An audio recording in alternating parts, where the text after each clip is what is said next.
In response to me talking about my really positive free birth, this mother said, or woman said, 6 in every 1,000 babies dies in a home birth. I would not be willing to take that risk. Funnily enough, these are the numbers for deaths in a hospital, not in a home birth. And if you're not willing to take that risk, you can't become a mom, because the reality, the harsh, horrible reality of motherhood is that a percentage of babies, less than 1%, usually doesn't make it.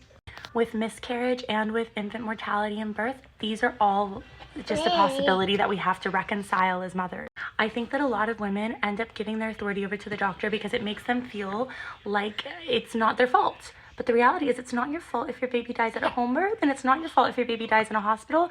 You have to make the decision that's best for you. And the research for unassisted births on purpose actually has never been done. The research that has been done is unassisted home births. This includes women in drug dens who are coked out, birthing their babies, and the mortality rate's higher. It is. Unassisted birth, on purpose, it's looking really good, actually.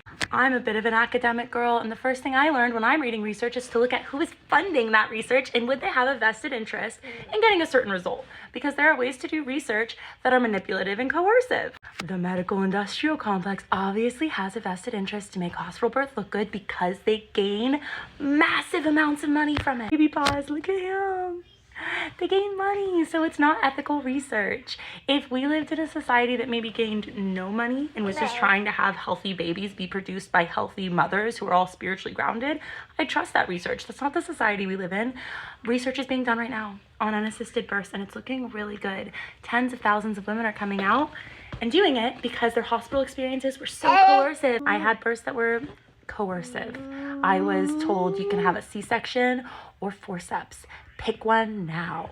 I had a midwife. She transferred me to the hospital because I was taking too long. I had these horrible choices presented to me. That's medical coercion. That's illegal. If I would have stayed at home and given my body the time it needs, which is totally safe, I would have had a free birth like I did with this guy.